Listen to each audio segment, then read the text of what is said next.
Aujourd'hui, on va parler des pneumocystoses, qui sont une forme de pneumopathie causée par le micro-organisme Pneumocystis jirovecii.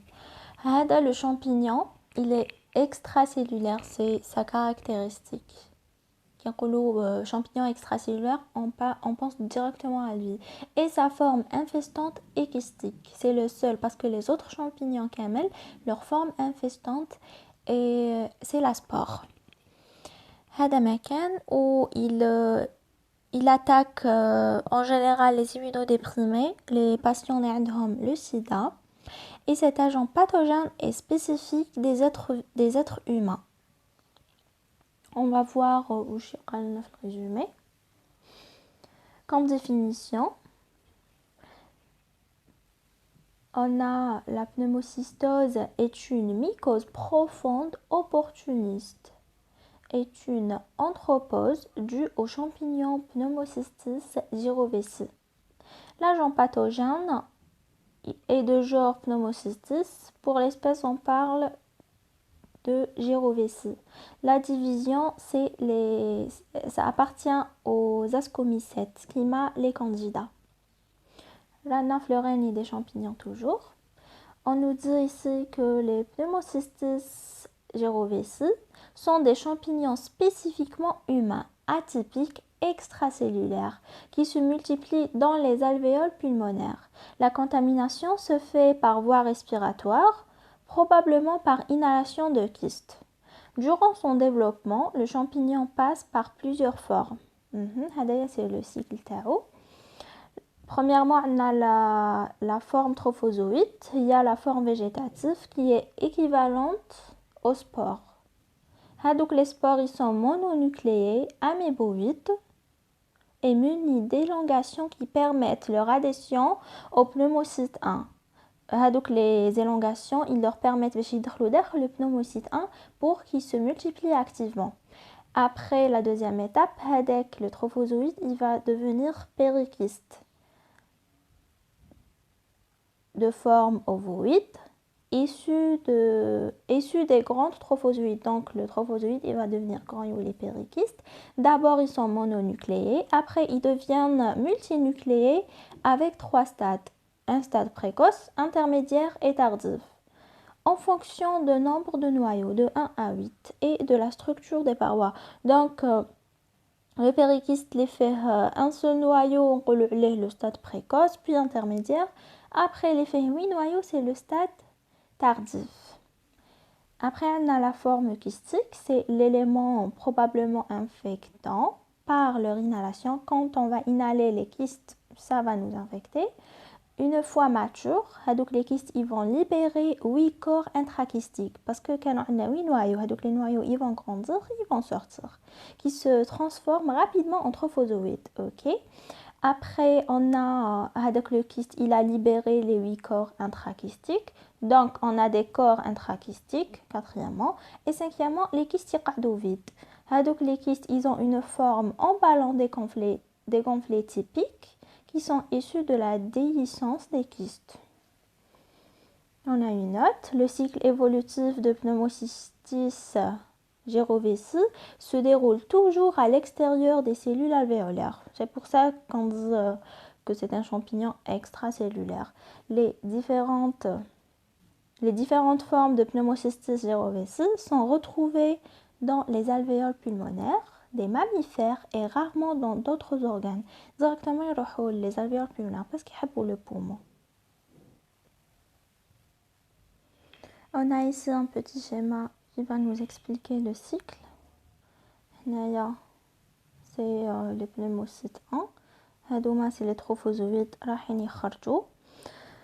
et ils vont former la forme périkystique précoce, fiha un seul noyau. Après, avec le pérykyste précoce, il y a un pérykyste intermédiaire. Voici qu'il y a 2 noyaux. Après, il y a 3, 4. En bas, le pérykyste tardif. Et il fait 8 noyaux. Le pérykyste tardif, il le kyste. عنده 8 corps لداخل 8 corps trophozoïdes. Après le kyste رايح يتفتح, il va libérer les trophozoïdes. En bas les trophozoïdes ils vont se coller les pneumocystes 1 et le cycle est bouclé.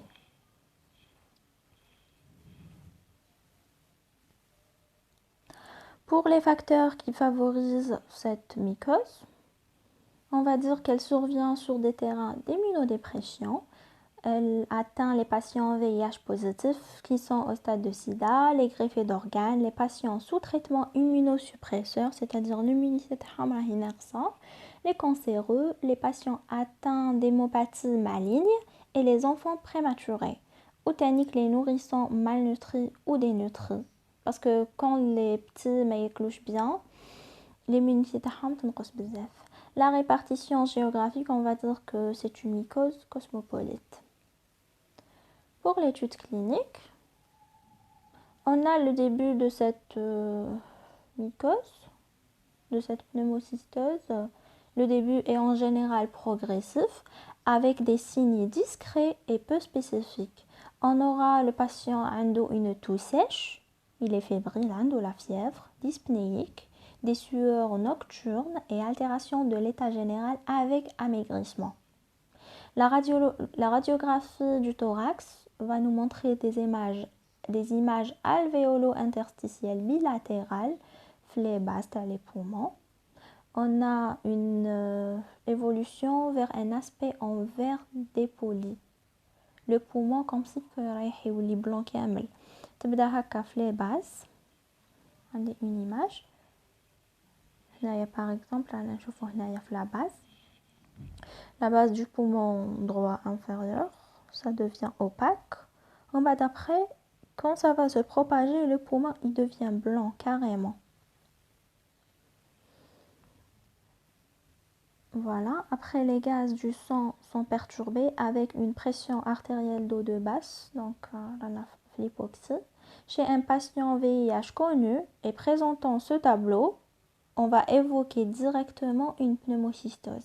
Donc, on a un patient qui a le VIH, il va présenter le tableau, une pression artérielle d'eau de basse, des toux sèches, fièvre, dyspnéique et tout. Qui la radiographie du thorax, on va voir ça directement. Donc, pneumocystose. On va le diagnostic pour confirmer.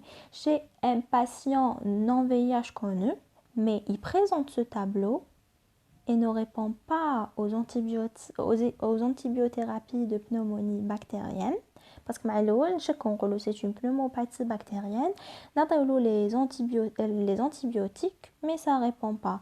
On va réaliser une sérologie à VIH, je vois le sida ou pas. Là, quand on a le sida, directement, on va évoquer la pneumocystose.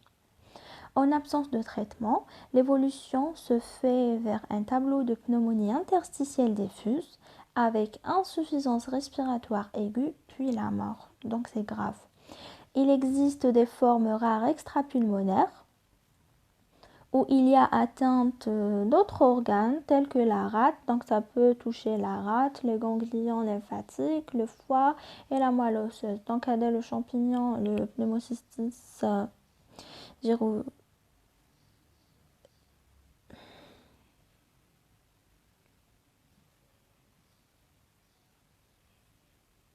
Il existe des formes rares extrapulmonaires où il y a atteinte d'autres organes tels que la rate, les ganglions lymphatiques, le foie et la moelle osseuse. Donc, le champignon, le pneumocystis gyrovesi, il peut aller les organes.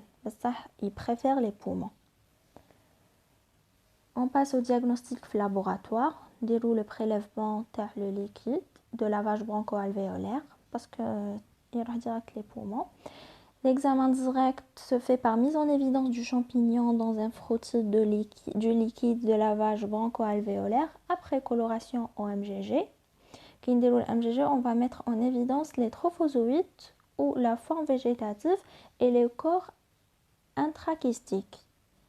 Après, le bleu de toluidine ou par imprégnation argentique selon la technique de Gomory-Grocott ou chauffe les kystes directs.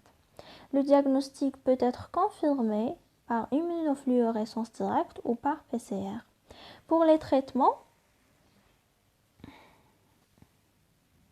On a cotrimoxazole ou triméthoprim, sulfaméthoxazole, Bactrim.